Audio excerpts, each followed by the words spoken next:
Mr. President, working with many of our partners here around the table, is going after these domestic threats.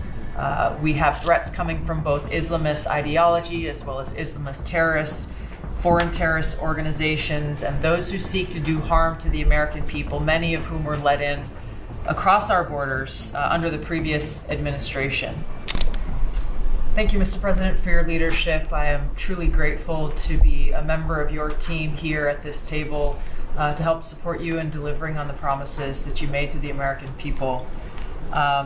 You came in with a very clear mandate of taking on the rampant weaponization, politicization of the intelligence community and federal law enforcement, experiencing yourself, the deep state abusing their power as they have against you, your family, and so many of the American people. Bring out accountability truly for those who have abused their power, making sure that the intelligence community is supporting your efforts in keeping the American people safe, secure, and free, and being the president of peace. I'm grateful to be in this position as your Director of National Intelligence to support you in these efforts, and I'll cover very briefly what we've done over the last year under your leadership and what we look forward to continuing to focus on next year. First of all, under your leadership, again, we've taken on a historic effort for transparency, declassification, and exposing these abuses of power by these deep state actors. We've declassified over 500,000 documents, many of which had never been seen before by the American people, put them online to bring about this level of transparency. We formed a weaponization working group, again, to be able to go after a lot of these abuses of power that have never seen the light of day, to support the accountability that under Pam Bondi's leadership in the Department of Justice is coming about. Secondly, bring about reforms to the intelligence community to make sure that we have the most effective and efficient and focused workforce that's really working on bringing about the priorities you have laid out in ensuring our country's security. And lastly, Mr. President, working with many of our partners here around the table, is going after these domestic threats. We have threats coming from both Islamist ideology as well as Islamist terrorists, foreign terrorist organizations, and those who seek to do harm to the American people, many of whom were let in across our borders under the previous administration. We are focused on these tasks and this imperative for the American people, and just appreciate your leadership, Mr. President, in empowering us to be able to conduct this service.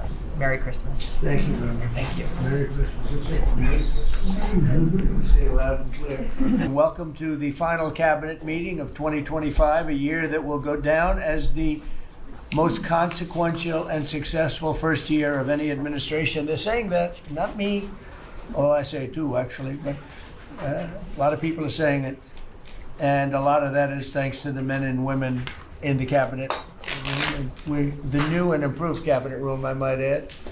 We took pictures down from the vaults. We have vaults downstairs with lots of pictures that haven't been exposed to the world for, in many cases, over 100 years. We brought them up, and we're using them as they should be used. But the cabinet room looks beautiful, like it should now. The Oval Office looks beautiful, like it should. It was not. It was like the rest of the country. It was in disrepair. 1 year ago, our country was dead, and said to me by many leaders, we had a dead country. Now we have the hottest country anywhere in the world. It's true. The hottest country anywhere in the world. Think of that. In 4 long years of the Biden administration, there were just $1 trillion of new investments in the United States in 10 months.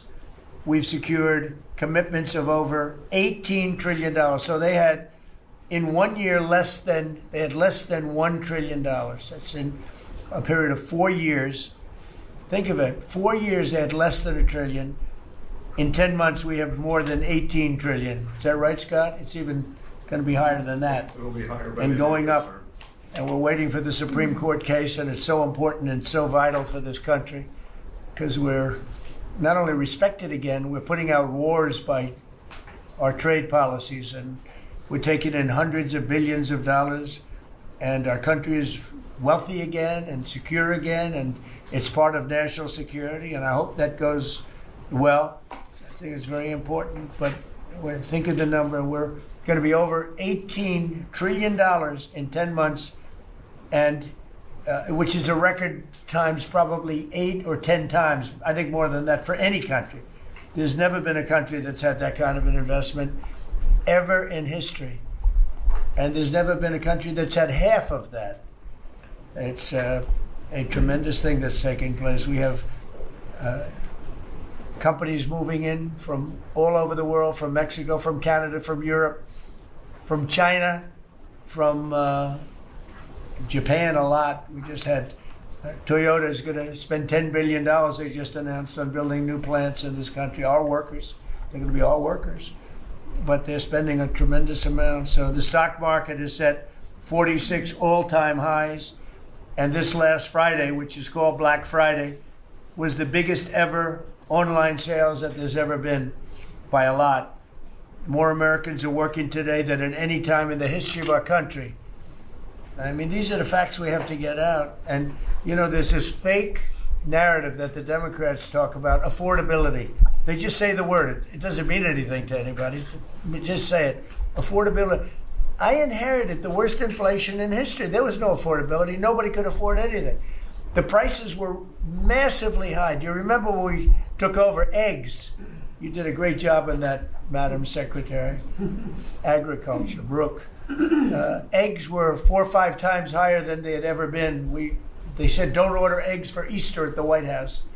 And we ended up doing it, and we got the egg prices way down, lower than what they were before. But the word affordability is a con job by the Democrats. They say affordable. I watched the other day where some very low IQ congresswoman talked about affordability. She had no idea. Their prices were much higher. As an example, energy, gasoline, we're now at about $2.50 a gallon. We're going to be, I think, at $2 a gallon. We could even crack that at some point. I'd love to do it. And we could do it more easily if we weren't building up the strategic national reserves, which Biden emptied out before the election so that he could try and get elected, meaning he started it, then he got thrown out of the race, and she took over and she kept it going, and they emptied out these strategic national reserves, which are really meant for something else. They're not meant to keep people happy with their gasoline price. They're meant for war. They're meant for problems, big problems. He emptied it out, and then she continued it during the process of trying to get elected. Didn't work out too well for him. And they virtually brought it down to the lowest level, I believe, in history. And it didn't have much of an impact because the prices were very high. But our prices now for energy, but for gasoline, are really low. Electricity's coming down. And when that comes down, everything comes down. But the word affordability is a Democrat scam. They say it, and then they go on to the next subject. And everyone thinks, oh, they had lower prices. No, they had the worst inflation in the history of our country. Now, some people will correct me, because they always love to correct me, even though I'm right about everything. But some people like to correct me, and they say 48 years. I say it's not 48 years, it's much more. But they say it's the worst inflation that we've had in 48 years. I say ever. But whether it's 48 years or ever, it's pretty bad. We had the worst inflation that we've ever had.